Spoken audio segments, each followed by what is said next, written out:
اسلام کی تاریخ انتہائی دردناک ہے۔ حضرت مولا کائنات رضی اللہ تعالی عنہ کو ابن ملجم نامی بدبخت نے جو ہے وہ تلوار کا وار کر کے جو زہر میں بجھی ہوئی تھی شہید کیا ہے۔ تو یہ بغض اور دشمنی رکھنے والے لوگ تھے جو زمانے میں موجود تھے۔ ایک طرف ایسے تھے جو الہ اور معبود کہتے تھے، اور آپ جانتے ہیں کہ حضرت علی المرتضیٰ رضی اللہ تعالی عنہ کی قبر لوگوں کی نظر سے چھپا کے بنائی گئی، اس ڈر سے کہ لوگ آپ کی قبر کو اکھیڑ نہ دیں، کیونکہ خارجی اس قدر جو ہے وہ زور آور ہو گئے۔ اسلام کی تاریخ دردناک ہے۔ حضور علیہ السلام فرماتے ہیں جتنے دکھ مجھے دیے گئے کسی کو نہیں دیے گئے، کسی نبی کو نہیں پہنچے۔ حضرت صدیق اکبر رضی اللہ تعالیٰ عنہ کی 2 سال 2 ماہ 8 دن دور خلافت، آپ کا زمانہ دیکھیں، ٹکنے نہیں دیا گیا، سازشیں، مصائب، اعلان۔ حضرت سیدنا عمر رضی اللہ تعالیٰ عنہ کو شہید کیا گیا۔ حضرت عثمان غنی رضی اللہ تعالیٰ عنہ پہ 40 دن پانی بند رکھا گیا اور پھر انہیں شہید کیا گیا۔ حضرت مولا کائنات شہید کیے گئے۔ حضرت امام حسن کو زہر دیا گیا۔ حضرت امام حسین کو بچوں کے سامنے ذبح کر دیا گیا۔ حضرت امام اعظم ابو حنیفہ کی وفات جیل میں ہوئی ہے۔ امام احمد بن حنبل کے بدن پہ اتنے کوڑوں کے نشان تھے کہ جب قمیض اٹھاتے تھے تو ہر جگہ کوڑوں کے نشان ہی نظر آتے۔ امام مالک کو مدینے کی گلیوں میں گدھے کے اوپر بٹھا کے کالا منہ کر کے وقت کے حاکم نے پھرایا۔ حضرت مجدد الفسانی علیہ رحمہ کو گوالیار کے قلعے میں جو ہے وہ قید کیا گیا۔ علامہ فضل حق خیر آبادی کو جزیرہ انڈمان کالے پانیوں کی سزا دی گئی۔ اہل حق کی تاریخ دیکھیں، دردناک تاریخ ہے۔ آج بھی کابل میں، کندھار میں، قلعہ جنگی میں، دشت لیلہ میں، تورا بورا میں، تکریت میں، موصل میں، بغداد میں، کشمیر میں، غزہ میں، یہاں برما میں دیکھو کون سی قیامت نہیں توڑی جا رہی۔ ہمارے ساتھ ماضی دیکھیں تو ہمیں بغداد کی وہ دردناک کہانی سامنے آتی ہے جب انسانی کھوپڑیوں کا مینار تعمیر کیا جا رہا ہے اور منگول سردار نے اپنی فوج کو حکم دیا تھا کہ جو کسی مسلمان کا سر نہیں لائے گا اس کا سر کاٹ کے اس مینار پہ لگائیں گے۔ پھر لوگ پیسے لے کے پھرتے تھے کہ مسلمان کا پتہ دے اور اس کی کھوپڑی کاٹی جائے۔ کچھ لوگ جان چھپانے کے لیے تہ خانوں میں گھس گئے، پھر دجلہ کا بند توڑا گیا۔ 1.25 لاکھ لاشیں ہم نے تہ خانوں سے نکالی تھی۔ اندلس کی تاریخ پڑھیں، ہمارے ساتھ جو قیامت توڑی گئی۔ مصر کے اندر 30,000 فاطمی کو شہید کیے گئے۔ غریب و سادہ و رنگی ہے داستان حرم، نہایت اس کی حسین اور ابتدا ہے اسماعیل۔ یہ اسلام کی تاریخی درد سے، خون سے بھری پڑی ہے۔ تو حضرت مولا کائنات سیدنا علی المرتضیٰ رضی اللہ تعالی عنہ کو اس وقت اگر خدا کہنے والے بدبخت تھے تو ان کو شہید کرنے والے اور اس ڈر سے کہ ان کی قبر کو کھیڑ نہ دیا جائے خارجی اتنے زور آور ہیں تو ان کو جو ہے وہ لوگوں کی نظروں سے چھپا کر کے جو ہے وہ رکھا گیا۔ اور ایک دور وہ بھی آیا کہ ممبروں پہ بیٹھ کے مولا علی کو گالیاں دی جاتی تھی۔ یہ تاریخ میں یہ دور بھی آیا۔ آپ پڑھیں تاریخ، بنو امیہ کا ایسا دور بھی دنیا نے دیکھا ہے۔ اسی لیے حضور نے فرمایا تھا من سب علی فقد سبنی، جس نے میرے علی کو گالی دی اس نے مجھے گالی دی۔ اور لوگوں نے ممبروں پہ بیٹھ کے باقاعدہ حکومت کی طرف سے یہ جو ہے وہ قانون تھا کہ تمہارا خطبہ مکمل نہیں ہوگا جب تک علی کو گالی نہیں دو گے۔ یہ لمحے بھی آئے جب اس دور میں دشمن علی موجود تھے، مبغضین موجود تھے اور افراط محبت میں رکھنے والے موجود تھے۔ تو یہ دور تو اسلام کا حضور کے دور سے 1400 سال پیچھے ہے، تو یہاں بغض رکھنے والے بھی موجود ہیں۔ اس عنوان کے ساتھ اگر عنوان چھیڑوں تو یہ لمبی گفتگو ہو جائے گی، یہ میرا موضوع نہیں ہے، لیکن اتنی بات میں کہوں گا، اللہ کا شکر ادا کرو، اللہ نے تجھے اہل بیت کے در کا بھی غلام بنایا ہے اور صحابہ کا بھی غلام بنایا ہے۔ کچھ لوگ صحابہ کا نام لے کے اہل بیت کو برا کہتے ہیں، کچھ اہل بیت کا نام لے کے صحابہ کے خلاف بکواس کرتے ہیں۔ ہمارے بزرگ فرمایا کرتے تھے صحابہ نبی کے در والے ہیں، اہل بیت نبی کے گھر والے ہیں۔ ہم کہتے ہیں گھر والوں تجھے بھی ہمارا سلام، در والوں تجھے بھی ہمارا سلام۔ ہم در والوں کو بھی سلام کرتے ہیں، گھر والوں کو بھی سلام کرتے ہیں۔ کسی نے حضور خطیب الاسلام سے پوچھا تھا کہ حضرت عائشہ افضل ہیں یا حضرت فاطمہ افضل ہیں؟ پوچھنے والے نے تو صاحب کو پھنسانا چاہا تھا، لیکن جن کے عقیدے صاف ہوں وہ پھنستے نہیں ہیں، ان کے عقیدے واضح ہوتے ہیں۔ تو حضرت صاحبزادہ نے فرمایا کہ میاں اگر دیکھو بیٹی ہونے کی حیثیت سے تو فاطمہ بیٹی ہے نبی کی اور عائشہ بیٹی ہے ابو بکر کی۔ ابو بکر کی بیٹی نبی کی بیٹی سے افضل تو نہیں ہو سکتی، اور اگر دیکھو بیوی ہونے کی حیثیت سے، فاطمہ بیوی ہے علی کی اور عائشہ بیوی ہے نبی کی، علی کی بیوی نبی کی بیوی سے افضل تو نہیں ہو سکتی۔ تو یہ اپنے عقیدے کو واضح کر دیا۔ اللہ آپ کو سلامت رکھے اور حق کی راہوں کا مسافر رکھے۔ آج کا عنوان ہے حضرت مولا کائنات کے اقوال حکمت، ان کی زندگی کا نچوڑ۔ اللہ نے بصیرت کا جو نور اور جو ہے وہ دانش اور فہم و ادراک کے جو اجالے مولا کائنات کو دیے تھے، وہ انہی کا مقصود ہے۔ ایک ایک بات سے نور نکلتا ہے، اور اللہ قرآن میں فرماتا ہے جس کو حکمت عطا کر دی گئی اس کو خیر کثیر عطا کر دیا گیا۔ حکمت وہ اس بات کو کہتے ہیں کہ جس کو لوگ نقل کریں اور جس سے فائدہ حاصل ہو۔ حضرت مولا کائنات کی باتوں کو لوگوں نے لکھا، یاد کیا اور آگے منتقل کیا۔ آج سارا دن اور گزشتہ شب حضرت مولا کائنات کے بہت سارے فرامین کو پڑھا ہے، سینکڑوں کے اعتبار سے مختلف کتب سے کھنگالا ہے، اور جس طرح وہ ایک مکھی شہد نچوڑتی ہے، ایک ایک پھول پہ بیٹھ کر کے رس تیار کرتی ہے، ایک شہد آپ کے لیے تیار کیا ہے، اور آج کی مجلس میں آپ کی نظر کرنا چاہ رہا ہوں۔ اور دیکھیے کہ مولا کائنات حکمت کے کیسے دروازے ہیں۔ اسی لیے حضور نے فرمایا انا دار الحکمت و علی بابها، انا مدینۃ العلم و علی بابها، میں حکمت کا گھر ہوں، علی دروازہ ہے، میں حکمت کا شہر ہوں، علی اس کا دروازہ ہے۔ تو شریف لوگ شہر میں دروازے کے راستے ہی جایا کرتے ہیں، دیواریں پھلانگ کر کے جانا شریف لوگوں کا شیوا نہیں ہوتا ہے۔ علم کی خیرات لینی ہے تو مولا علی کی دہلیز پہ آنا ہوگا۔ حضرت مولا کائنات فرماتے ہیں میں نے اپنے ارادوں کی شکست سے اپنے رب کو پہچانا ہے۔ جو میں منصوبہ بندی کرتا ہوں نتیجہ یہ نکلے گا، میرا خیال ہوتا ہے یہ ہوگا، لیکن ایسا نہیں ہوتا، ہوتا وہ ہے جو رب کو منظور ہوتا۔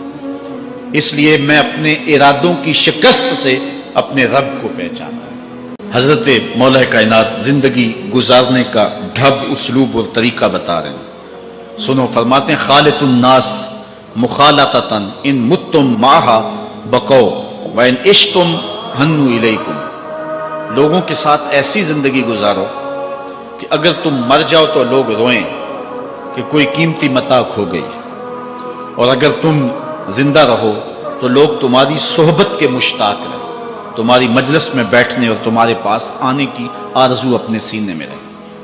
مرو تو زمانہ تڑپے، تمہاری موت پہ لوگوں کے سینے میں دل دہل جائے، اور جیو تو لوگ تمہاری خدمت میں حاضر ہونا اپنے لیے ایک سعادت مندی سمجھے۔ مولا کائنات رضی اللہ تعالی عنہ دشمن پر طاقت پانے والے کے لیے ایک نصیحت کرتے ہیں، فرماتے ہیں اذا قدرت علی عدوک فاجعل العفو عنہ شکرا للقدرت علیہ، جب تو دشمن پر غالب آ جائے تو دشمن پر غالب آنے کا شکریہ کیا ادا کرنا ہے۔ دشمن ایک بہت بڑی مصیبت ہے، لیکن دشمن زیر دام آ گیا اور وہ تیرے قابو میں آ گیا اور اس کا سر تیرے پاؤں تلے ہے۔ اب اللہ کا شکر اس حال میں کہ مالک تو نے دشمن پر مجھے غلبہ دیا، طاقت دی، تو شکر کیا ہے؟ حضرت مولا کائنات فرماتے ہیں دشمن پر غالب آنے کا شکریہ یہ ہے کہ دشمن کو معاف کر دو۔ یہ بڑے لوگوں کا شیوا ہوتا ہے، جب دشمن قابو آ جائے تو پھر اس سے درگزر کرنا، یہ اللہ تعالیٰ کا شکر ادا کرنا ہے، یہ اللہ تعالیٰ جل شانہ کی اس کرم نوازی کا شکریہ ادا کرنا ہے۔ حضرت مولا کائنات رضی اللہ تعالی عنہ کا ایک 4 لفظی فرمان سنیے، اور زہد کی تعریف کتنی خوبصورتی کے ساتھ کی۔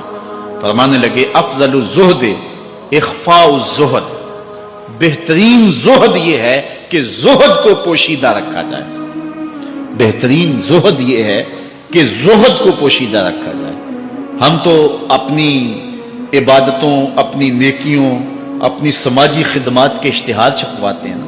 وہ کسی زمانے میں ہم سنتے تھے نیکی کر دریا میں ڈال، اور اب کہتے ہیں نیکی کر اخبار میں ڈال۔ یہاں زہد، ترک دنیا، اللہ تعالیٰ کی عبادت کا جو ذوق بندے کو نصیب ہوتا ہے، وہ بہترین اور افضل زہد کیا ہے؟ کہا زہد کو پوشیدہ رکھنا، یہ افضل زہد ہے۔ حضرت مولا کائنات کا ایک اور فرمان سنیے، بہترین دولت مندی کیا ہے؟ جس کے پاس مربے زیادہ ہیں، جس کے پلازے زیادہ ہیں، جس کا بینک بیلنس زیادہ ہے، جس کے پاس جو ہے وہ بہت ساری دولتیں ہیں، سونا اور چاندی کے انبار ہیں، کون سب سے زیادہ دولت مند ہے؟ افضل دولت مندی کیا ہے؟ تو حضرت مولا کائنات فرماتے ہیں کہ افضل دولت مندی یہ ہے کہ آرزویں ترک کر دی جائیں، ورنہ کھرب پتی بھی بندہ ہوگا تو اس کو چین نہیں آئے گا، قرار نہیں آئے گا، حل من مزید اس کی تباہ میں ہوگا۔ چونکہ آنکھیں نہیں رجتی، پیٹ بھر جاتا ہے، آنکھیں نہیں بھرتی۔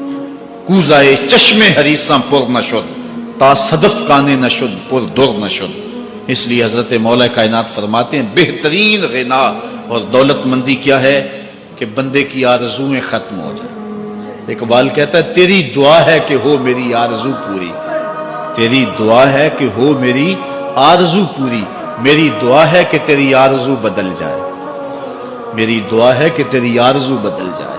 تو یہ بہترین غنا ہے کہ بندے کی آرزویں مختصر ہو جائے، ورنہ انسان جس حالت میں بھی ہو وہاں مطمئن نہیں ہوتا۔ کروڑ پتی ارب پتی کو دیکھتا ہے، ارب پتی کھرب پتی کو دیکھتا ہے، کھرب پتی اپنے سے آگے دیکھتا ہے۔ اس لیے جب آرزویں مختصر ہوں گی تو بندہ جس حالت پہ بھی ہوگا راضی ہوگا، اور بندہ اپنی حالت پہ راضی ہو جائے تو یہ اللہ کی رضا کا سبب ہے۔ حضرت مولا کائنات کا ہی ایک قول ہے جو اللہ کے عطا کردہ تھوڑے رزق پہ راضی ہو گیا، اللہ تعالیٰ قیامت کے دن اس کے تھوڑے عملوں پہ راضی ہو جائے۔ یہ اللہ کی کرم نوازیوں کے رنگ ہے۔ حضرت مولا کائنات کی ایک اور حکمت آمیز بات سنیں، فرما رہے ہیں سیئات تسوءک خیر عند اللہ من حسنۃ توجبک، وہ برائی جو تجھ کو پریشان کر دے، دکھی کر دے، اذیت میں مبتلا کر دے، وہ گناہ جو تیرے ضمیر پہ بوجھ بن جائے، تو اپنے آپ کو حقیر سمجھنے لگ جائے، چھوٹا سمجھنے لگ جائے، گناہگار سمجھنے لگ جائے، جس برائی سے تجھے دکھ پہنچے وہ اس نیکی سے بہت اچھا ہے وہ تیرا برائی کرنا جو تجھے تکبر میں مبتلا کر دے۔ جس نیکی سے تو متکبر ہو جائے، انسان کو انسان نہ سمجھے، مخلوق کو کیڑے مکوڑے سمجھے، اپنے سجدوں پہ ناز کرے، ان سجدوں سے وہ برائی بہتر ہے جو تیرے اندر عجز پیدا کر دے، تیرے اندر نرمی پیدا کر دے، تیرے اندر جو ہے وہ ایک رکت پیدا کر دے۔ وہ برائی جو ہے وہ اس نیکی سے بہتر ہے۔ حضرت مولا کائنات کا ایک اور فرمان دیکھیے، لا غنا کل عقل ولا فقر کل جہل ولا میراث کل ادب ولا ظہیر کل مشاورہ۔ کتنی خوبصورت باتیں ارشاد فرمائیں۔ فرمایا عقل جیسی دولت کوئی نہیں، عقل جیسی دولت کوئی نہیں ہے، اور جہالت جیسی غربت کوئی نہیں ہے۔ جو شخص جاہل ہے وہ کروڑوں میں بھی کھیلتا ہے تو وہ غریب ہے۔ اللہ نے عقل کا چراغ دیا ہے تو اس کے پاس دولت نہیں بھی ہے تو عقل بہت بڑی دولت ہے۔ تیسری بات، ولا میراث کل ادب، اور ادب جیسی وراثت کوئی نہیں۔ ایک بندے کو ادب کی دولت مل گئی تو اس کو سب کچھ مل گیا۔ آج جس دور میں ہم جی رہے ہیں اس دور میں ہم سے ادب چھینا جا رہا ہے، بڑی باریک سازشیں ہو رہی ہیں، آنکھوں سے حیا نکالا جا رہا ہے، بوڑھوں کا، بزرگوں کا۔ یہ ماہ رمضان کا کتنا حیا ہوا کرتا تھا، اگر کوئی بدقسمتی سے روزہ نہیں رکھتا تھا تو وہ سامنے کبھی کھاتا ہی نہیں تھا، اسے رمضان کا حیا مارتا تھا۔ لیکن آج لوگ کھلے بندوں نہیں کھا رہے، حیا ہی اڑ گیا آنکھوں سے۔ اس طرح اہل بیت کا حیا آنکھوں سے نکل گیا، اصحاب رسول کا حیا آنکھوں سے نکل گیا، نبی کا حیا لوگوں کی آنکھوں میں نہیں رہا۔ بے ادبی کو فروغ ہے، اور نبی کے بارے میں ایسی ڈٹائی سے بات کرتے ہیں جس طرح عام آدمی ہو گئے۔ یہ بے حیائی کا اور بے ادبی کا دور ہے، جبکہ ادب ایک بہترین وراثت ہے۔ اگر آپ مجھے پوچھیں کہ دین کیا ہے، ایک تو ہے کہ 3 گھنٹے کا باز کیا جائے کہ دین یہ ہے، اور ایک ہے کہ 2 لفظوں کے اندر بتایا جائے دین کیا ہے۔ تو اگر 2 لفظوں میں بتانا چاہوں تو اقبال کا لہجہ ادار لینا پڑے گا۔ اقبال کہتا ہے دین سراپا سوختن اندر طلب، انتہائش عشق آغازش ادب۔ طلب محبوب میں تڑپنے کا نام دین ہے، ادب سے شروع ہوتا ہے عشق پہ ختم ہو جاتا ہے۔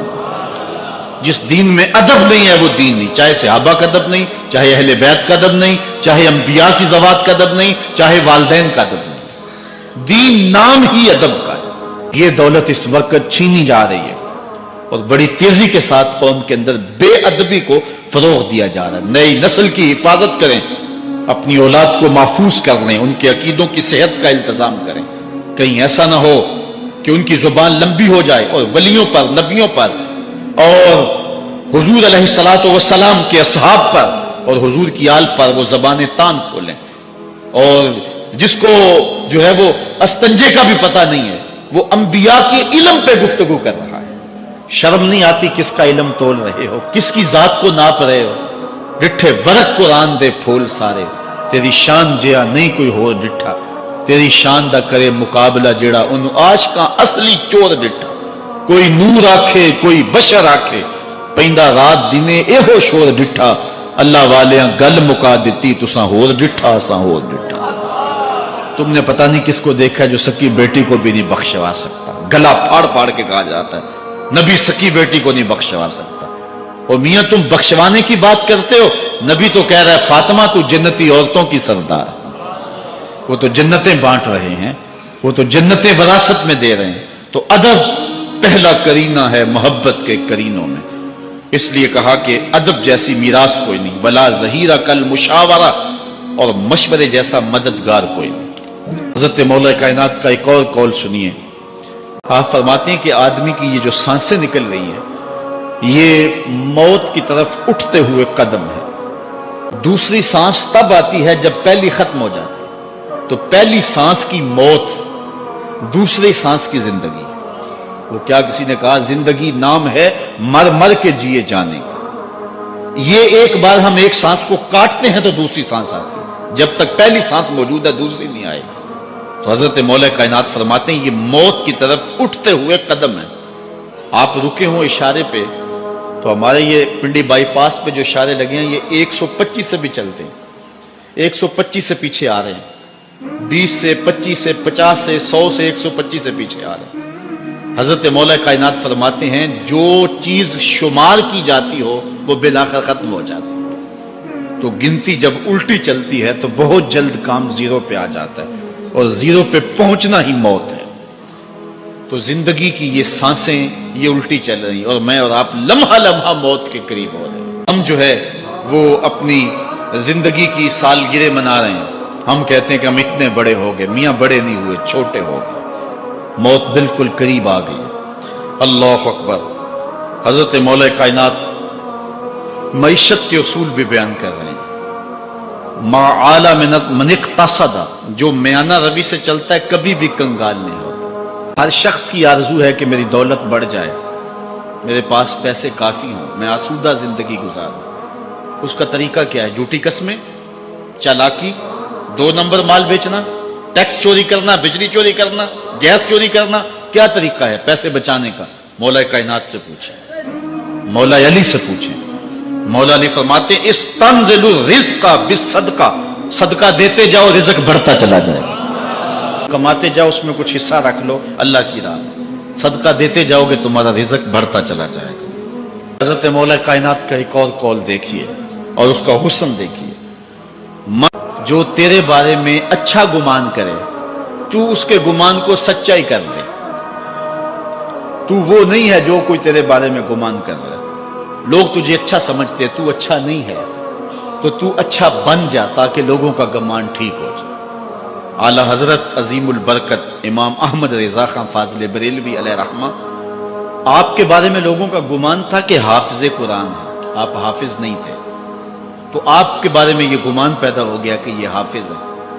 تو رمضان کا موسم آیا تو کسی نے کہا حضرت اس مرتبہ آپ ہی سنا دیں، تو اعلیٰ حضرت نے سوچا یہ میرے بارے میں اچھا گمان کرتے ہیں، چلو حافظ بانی جاتے ہیں۔ اعلیٰ حضرت نے قرآن 1 مہینے میں حفظ کیا ہے، دن کو پڑھتے تھے شام کو سنا دیتے تھے کہ جو لوگوں کا گمان ہے میں اس کے مطابق ہی ہو جاؤں۔ اچھا گمان کی کہانی سنیے، صحیح حدیث میں آتا ہے اور حدیث قدسی ہے، رب کہتا ہے میرا بندہ میرے بارے جو گمان کرتا ہے میں ایسے ہی ملوں گا۔ اس لیے اپنے رب کے بارے میں اچھا گمان کرنا چاہیے کہ ہمارا رب ہمیں معاف کر دے گا اور ہمارے گناہوں سے درگزر فرمائے گا۔ مولا کائنات کا ایک اور حکمت آمیز جملہ سماعت کیجئے، من عظم صغار المصائب ابتلاہ اللہ بکبارہا۔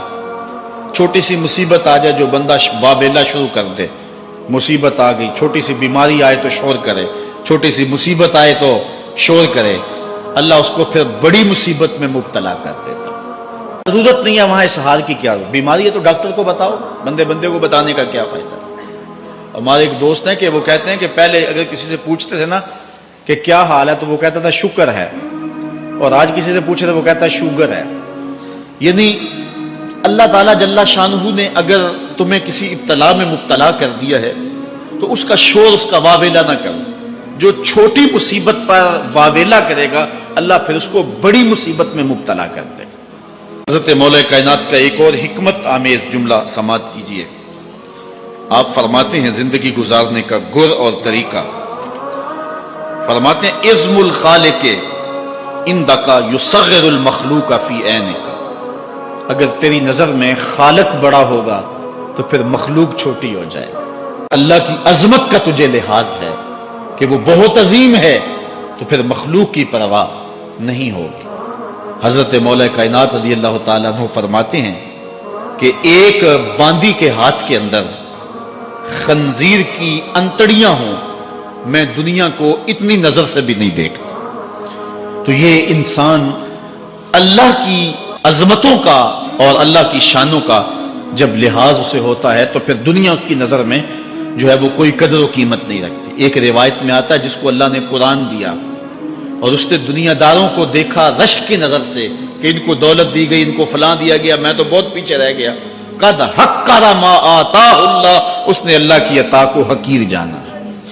اور میاں انہیں دولت دی گئی ہے، رب نے تجھے اپنا قرآن عطا کیا تو پھر جو ہے وہ تو حقیر تو نہیں ہے، تجھے تو اعلیٰ چیز عطا کر دی گئی ہے. تو جس نے اللہ کی عظمت اور خالق کی عظمت کا اقرار کیا پھر مخلوق اس کی نظر میں کوئی حیثیت نہیں رکھتی ہے. کن فی الفتنۃ کابن اللبون لا زہر فیرکب ولا درع فیحلب. جب فتنے دنیا پہ پھیل جائیں تو مولا کائنات نصیحت کرتے ہیں پھر زندگی کیسے گزارنا. یہ دور بھی فتنوں کا دور ہے.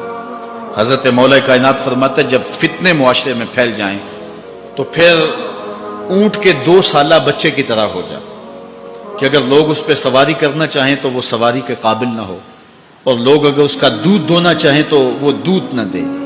یعنی وہ فتنے کو کسی طرح سے بھی تقویت نہ دے، اس طرح کا ہو جا جس طرح اونٹنی کا 2 سال کا بچہ ہوتا ہے. حضرت مولا کائنات فرماتے ہیں من حاسب نفسہ رابحا ومن غفل عنہا خاسرا ومن خاف آمنا ومن اعتبر ابصر ومن ابصر فہم ومن فہم عالم. فرماتے ہیں کہ جس نے اپنے نفس کا محاسبہ کیا اس نے نجات پا لی، اور جو اپنے نفس کے محاسبے سے غافل رہ گیا اس نے خسارے کا سودا کیا. جو اللہ سے ڈرا وہ امن پا گیا، اور جس نے زندگی سے عبرت حاصل کی اس کی آنکھوں میں روشنی آ گئی، بصیرت کا اسے نور مل گیا، اور جسے بصیرت کا نور مل گیا وہ فہم و فراست کی دولت سے مالا مال ہو گیا. ومن فہم عالم، اور جس کو فہم مل گیا وہی شخص عالم بن گیا. مختلف سیغے یاد کرنے سے عالم نہیں بنتا، فہم و فراست کا نور اگر مل جائے تو یہ ہے علم کا جمال.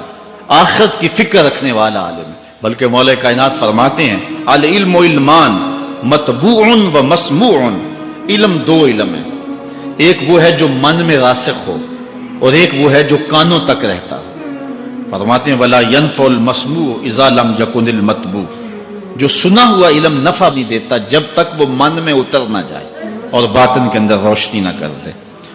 حضرت مولا کائنات کی ایک اور نصیحت ذرا غور سے سنیے. فرمایا تمہارے سامنے نیکوکار اور بدکار برابر نہ ہو، کہ نیک بھی جو ہے وہ اسی انداز میں ہو اور برا بھی، اس کا سلوک بھی تمہارا ایک جیسا ہی ہو. ایسا کرنے سے نیکوں کی ہمت پست ہو جائے گی اور خطاکار اور بھی شوخ ہو جائیں گے. ہر آدمی کو وہ مقام دینا چاہیے جس کا وہ اپنے عمل کے اعتبار سے مستحق ہے. اصل خرابی ہوئی تب ہے ہمارے آراس میں، ہماری محافل نعت میں، ہماری مجالس میں وہ لوگ مہمان خصوصی بنے جن کے پاس دولت زیادہ تھی، چاہے کردار کے لحاظ سے وہ کتنے ہی پست کیوں نہ ہو، اور جن کے پاس دولت نہیں ہے چاہے وہ کردار کے اعتبار سے جتنے مرضی بلند کیوں نہیں ہے انہیں عزت کی مسند پہ نہیں بٹھایا گیا. میں نے اپنی ان آنکھوں سے گجرانوالہ کے ایک اسٹیج پہ دیکھا کہ ایک محفل نعت تھی اور ایک بوڑھا شخص سفید ریش، وہ اسٹیج پہ شوق میں کہ میں نعت خانوں کو قریب سے دیکھوں، وہ آ کے بیٹھ گیا اور منتظمین نے جو ہے وہ سیکورٹی کو حکم دیا اس بابے کو اٹھاؤ اور اس کو جو ہے وہ نیچے کرو. یعنی لوگوں کی قدر و منزلت ان کے دولت کے قد کے مطابق کی جاتی. جو کل شراب خانے میں مہمان خصوصی تھا آج وہ محفل نعت میں مہمان خصوصی ہے. جو جتنا بڑا ڈاکو ہے اتنا ہی بڑا جو ہے وہ عزت پاتا ہے. کیوں؟ دین میں تو عزت ان کو ہونی چاہیے جو دیندار. ان اکرمکم عند اللہ اتقاکم. جو سب سے زیادہ متقی ہوگا اللہ کے نزدیک وہی عزت والا ہوگا. تو ایک بندے کو دنیا میں بھی عزت ہے اور مصلی اور محراب اور جو ہے وہ عرس اور پیر خانے میں بھی اس کو عزت ہے. تو پھر یہ حوصلہ شکنی ہے تقوی والوں کی. حضرت مولا کائنات فرماتے ہیں اور خطا کار اور بھی شوق ہو جائے گا. بلکہ ہم نے جو انداز اختیار کیا ہوا ہے, ایک شعر پڑھتے ہیں ہمارے نعت خاں کہ چلو دربار نبی میں چلیں کھوٹے سکے بھی جہاں پہ چلتے ہیں. اور پھر جو ہے وہ سارے لوگ نوٹ پھینک رہے ہوتے ہیں. شرابی بھی نوٹ پھینک رہا ہے, جوا کھیلنے والا بھی پھینک رہا ہے, جس نے رشوت سے پیسے کمائے وہ بھی پھینک رہے ہیں اور خوش ہو رہے ہیں کہ کھوٹے سکے بھی وہاں چلتے ہیں. جبکہ ان اللہ طیب ولا یقبل الا الطیب. حدیث میں آتا ہے اللہ فرماتا ہے کہ اللہ طیب ہے اور پاکیزہ کے علاوہ قبول ہی نہیں کرتا. من غش فلیس منا. جو ملاوٹ کرے وہ ہم سے نہیں ہے. اور یہاں کھوٹے سکے بھی چلائے جا رہے ہیں اور پھر جتنے بھی کھوٹے سکے ہیں وہ نوٹ پھینک رہے اور ایسے ایسے پھینک رہے اور خوش ہو رہے ہیں کہ یہ تو کچھ بھی نہیں ہے. حرام سے کمائے حلال طریقے سے کمائے جس طریقے سے کمائے کوئی فرق نہیں پڑتا. نہیں, حضرت مولا کائنات نے زندگی کے گر سکھائے. فرماتے ہیں کہ نیکوکار اور بدکار تمہاری نظروں میں برابر نہ ہو. ایسا کرنے سے نیکوں کی ہمت پست ہو جائے گی اور خطا کار اور بھی شوق اور گناہ میں دلیر ہو جائیں گے. ہر آدمی کو وہ مقام دو جو عمل کے اعتبار سے اس کا مقام بنتا ہے. لیکن اس دور کے اندر تو جو حال ہو گیا ہے, بلکہ حضرت مولا کائنات اس بات کو پہلے بھام کے ارشاد فرمایا, لوگوں کا عجیب حال ہے. بدکاری کو اعلیٰ نسب کا نشان سمجھتے ہیں اور پاک دامنی کو تعجب خیال کرتے ہیں. گویا اسلام کے لباس کو الٹا پہن لیا ہے لوگوں. جو رخ سیدھا ہونا چاہیے تھا اس کو الٹا کر دیا, جو الٹا ہونا چاہیے اس کو سیدھا کر دیا. حضرت مولا کائنات کا ایک اور قول بھی سنیے. تھوڑا سا شک بھی دین بگاڑ دیتا ہے. دین کے اندر شک نہیں کرنا چاہیے. دین جو ہے وہ یقین کا نام ہے. علامہ اقبال نے ایک بڑی خوبصورت اس وقت بات کہی تھی جب شکوک جنم لے رہے تھے کہ سن ہے تہذیب حاضر کے غلام, غلامی سے بدتر ہے بے یقینی. غلامی سے بدتر ہے بے یقینی. آج بے یقینی پھیلا دی گئی ہے معاشرے کے اندر اور قوم جو ہے وہ بالکل جو ہے وہ یقین کی اس دولت پہ جو ہے وہ قانے نہیں ہے. اور فرمایا مولا کائنات نے تھوڑا سا شک بھی دین بگاڑ دیتا ہے. اور پھر دوسرا قول بھی سنیے, تھوڑی سی دنیا بھی آخرت برباد کر دیتی. یہاں دنیا سے مراد کیا ہے؟ دولت, کاروبار نہیں.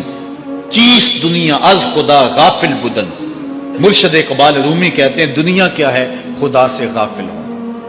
خدا سے غافل جو شے کر دے, وہ دولت ہو, وہ کاروبار ہو, وہ بیوی ہو, وہ بچے ہوں, وہ دنیا ہے. اور دنیا تھوڑی بھی ہو آخرت کی بربادی کا سبب ہے. حضرت مولا کائنات فرماتے ہیں پرہیزگاری کے سوا علم درست نہیں ہوتا اور طمع کی موجودگی میں دین سلامت نہیں رہ سکتا. اگر میرے اندر لالچ ہے تو میں یہاں ممبر پہ بیٹھ کے حق نہیں بول سکتا. اگر میرے اندر لالچ ہے تو میں اسمبلی میں بیٹھ کے حق نہیں بول سکتا. جب طمع ہو تو پھر دین سلامت نہیں رہتا, اور جب طمع نہ ہو تو بندہ سولی پہ چڑھ کے بھی حق ہی بولتا ہے.